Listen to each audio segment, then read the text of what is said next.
వైకుంఠ ఏకాదశికి ముస్తాబవుతోంది తిరుమల. కలియుగ ప్రత్యేక దైవం. అదేవిధంగా తిరుమల శ్రీవారిని ముక్కోటి ఏకాదశి రోజున దర్శించుకోవడానికి లక్షలాదిగా తరలివస్తారు భక్తులు.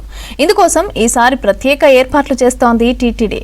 మొత్తం 10 రోజుల పాటు తిరుమలలో వైకుంఠ ద్వార దర్శనాలు కల్పిస్తున్నారు అధికారులు.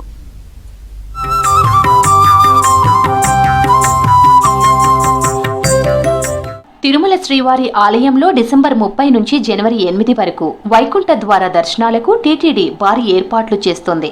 వైకుంఠ ఏకాదశి, వైకుంఠ ద్వాదశి, నూతన సంవత్సరం సందర్భంగా మొదటి 3 రోజుల వైకుంఠ ద్వార దర్శనాలకు అంటే డిసెంబర్ 30, 31, జనవరి 1న ఎలక్ట్రానిక్ డిప్తో సర్వదర్శన టోకెన్లను కేటాయించింది టీటీడీ.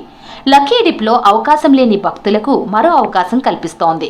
వైకుంఠ ద్వార దర్శనాలకు సంబంధించి జనవరి 2 నుంచి 8 వరకు రోజుకు 1000 శ్రీవాణి దర్శన టికెట్లు, 15,300 రూపాయల ప్రత్యేక ప్రవేశ దర్శనం టికెట్లను జారీ చేయనున్నారు. డిసెంబర్ 5న ఉదయం 10 గంటలకు శ్రీవాణి దర్శన టికెట్లను, మధ్యాహ్నం 3 గంటలకు 300 రూపాయల ప్రత్యేక ప్రవేశ దర్శనం టికెట్లను ఆన్లైన్లో రిలీజ్ చేయనున్నారు.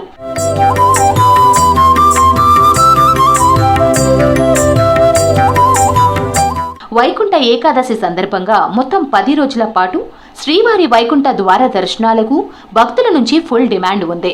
డిసెంబర్ 30 నుంచి జనవరి 8 వరకు తిరుమలలో వైకుంఠ ద్వార దర్శనాలను కల్పిస్తోంది TTD. December 30 Vaikuntha Ekadashi, December 31 ద్వాదశి, 2026 జనవరి 1ను దృష్టిలో ఉంచుకొని ఈ 3 రోజులకు మొత్తం 1.80 లక్షల వైకుంఠ ద్వార దర్శనం టోకెన్లు అందుబాటులో ఉంచారు. వీటిని ఈ డిప్ లాటరీ విధానంలో కేటాయించేందుకు టీటీడీ రిజిస్ట్రేషన్ల ప్రక్రియను చేపట్టింది.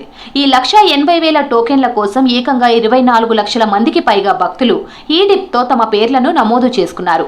మొత్తం 9.6 లక్షల రిజిస్ట్రేషన్లతో 24,05,237 మంది భక్తులు తమ అదృష్టాన్ని పరీక్షించుకున్నారు.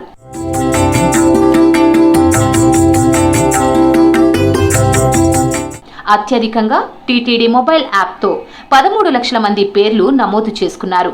టీటీడీ వెబ్సైట్లో 9.3 లక్షలు, ఏపీ ప్రభుత్వ వాట్సాప్తో మరో 1,50,000 మంది భక్తులు పేర్లు నమోదు చేసుకున్నారు.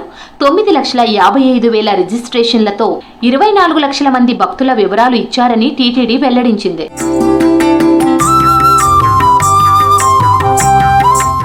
వైకుంఠ ద్వార దర్శనాల్లో చివరి 7 రోజులైన జనవరి 2 నుంచి 8 వరకు వైకుంఠం క్యూ కాంప్లెక్స్ 2 నుంచి భక్తులకు సర్వదర్శనం కల్పించనున్నారు. భక్తులు టోకెన్లు లేకుండా నేరుగా దర్శన క్యూలైన్లోకి వెళ్లి స్వామివారిని దర్శించుకునేందుకు అవకాశం ఇచ్చింది టీటీడీ. వైకుంఠ ద్వార దర్శనాల్లో మొదటి 3 రోజులైన డిసెంబర్ 30, 31, జనవరి 1 తేదీల్లో ఎస్ఈడి, శ్రీవాణి దర్శనాలు, ఇతర ప్రత్యేక దర్శనాలను టీటీడీ రద్దు చేసింది. ఈ 10 రోజులు తిరుమల రేణిగుంట ఎయిర్పోర్ట్లో ఆఫ్లైన్లో శ్రీవాణి దర్శన టికెట్లు జారీ ఉండదని తెలిపారు అధికారులు. వైకుంఠ ద్వార దర్శనాల నేపథ్యంలో డిసెంబర్ 30 నుంచి జనవరి 8 వరకు శ్రీవారి ఆలయంలో చంటి పిల్లల తల్లిదండ్రులు, వృద్ధులు, వికలాంగులు, డిఫెన్స్, ఎన్ఆర్ఐ, వీఐపీ బ్రేక్ వంటి ప్రత్యేక దర్శనాలను రద్దు చేసింది టీటీడీ. తొలి 3 రోజుల తర్వాత మిగిలిన 7 రోజులు భక్తులకు వివిధ రకాల దర్శనాలకు టీటీడీ ఏర్పాట్లు చేసింది.